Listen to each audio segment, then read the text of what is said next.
And the last little thing that came this week was Mortgage Bankers Association announced their top 10 list from multiple lists of commercial and multifamily mortgage firms. And, the folks that you expect on this list are on this list, like a JP Morgan, JLL, Chase and Company, Newmark, Wells Fargo, CBRE, just to name a few.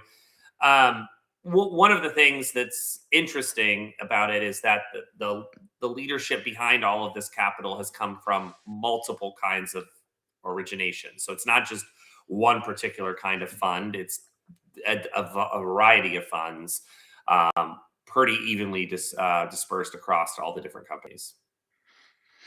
I think this report covered over 129 different commercial and multifamily mortgage originators. So a whole lot of folks are trying to lend to multifamily. Hmm.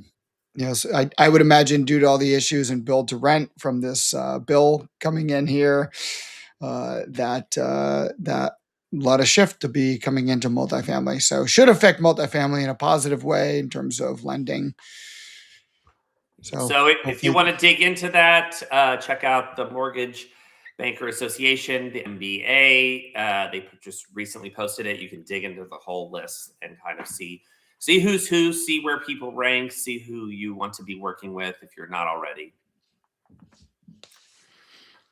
all right, let's get to the highlights. Some highlights. Yeah, these are all kind of thought leadershipy highlights this week. Ryan Kang, who I post about him all the time because I love the infographics he shares. I love the takeaways that he talks about as it relates to real estate. He often focuses and shares content that's things you don't always think about on how they affect real estate buyers, real estate renters. He shared an infographic on where kind of the population was in the terms of the breakdown, but basically showing that 1 out of 3 young adults are living with their parents. It's an old trope, I guess, that people talk about this, but it's becoming much more of a reality. 1 out of 3.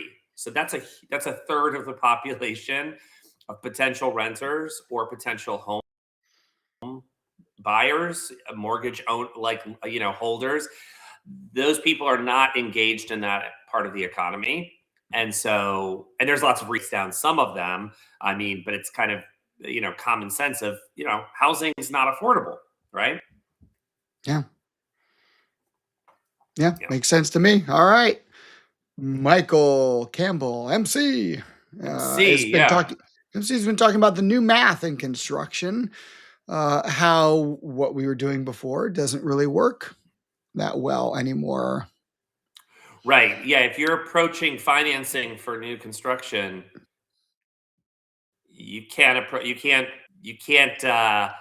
The math doesn't need to approach it differently. A few ideas raises some questions. It's a great post if you can check it out. But it's true, and it's not the first time we've heard something like this, where people have talked about the issues with financing new construction. And then Gail Sebastian. Yeah, worst case scenario, you got to deal with crazy permits. Right.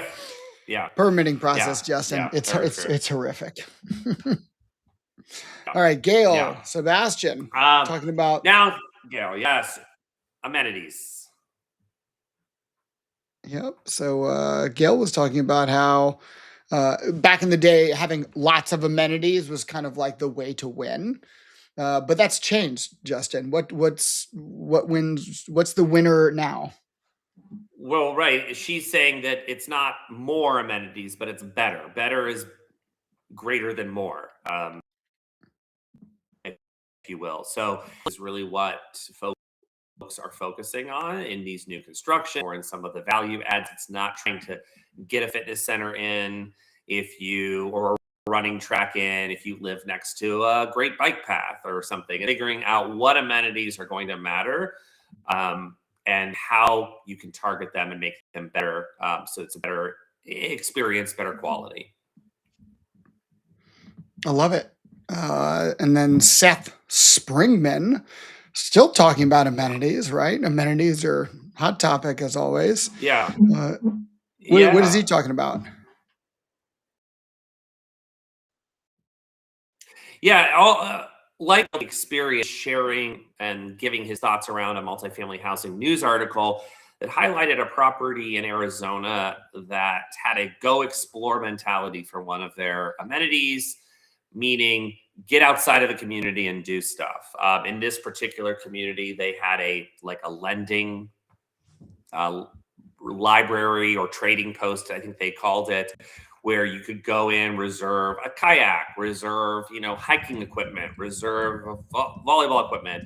The idea was that retention isn't just about having something or checking a box. It's really about that experience. So if you live in areas that attract people that want an urban lifestyle, attract people that want an outdoor lifestyle. How can you bridge to that community was really his point, because that's going to be a reason to stay, right? Even you don't have to live next to a river and have a kayak to follow the strategy. If you live in Manhattan and maybe you get discounts on Broadway shows or discounts on certain restaurants because that's part of that urban experience, there's lots of ways to kind of go explore your community. Yep, I can appreciate that. We know the folks at Built are very much so about exploring outside of your community, and it's not the quote unquote four walls that really define the community. It's the entire surrounding area, the businesses, the activities that you can do. So I appreciate what Seth is saying here is, apartments should, apartment communities should extend beyond those four walls and should allow you to go off and do Yeah, that. So I'd love to rent a kayak. That'd be great, and not have to pay no anything and kidding. just have it, anytime I want it. Great. Yeah. Yeah, or that it's right there on site, right? You don't have to go pick it up somewhere and from Yeah. a outfitter. No, it's a great concept. And like Built, there's going to be lots of other companies. The world of like technology, of construction, those things are going to become more married together with the idea of robots delivering things and services and all of that. Everything's going to be more integrated, and so even on the tech side, there's going to be you're going to have that kind of network that goes beyond the building to the local coffee shop or to the train station or to the you're going to have all of it much more integrated. I can't wait to have a robot drive me and a kayak to the top of the river and then come pick me up when I'm done. Yes, Can't that's wait. that's everyone's dream, Eric. That's everyone's That's dream. that's everyone's dream.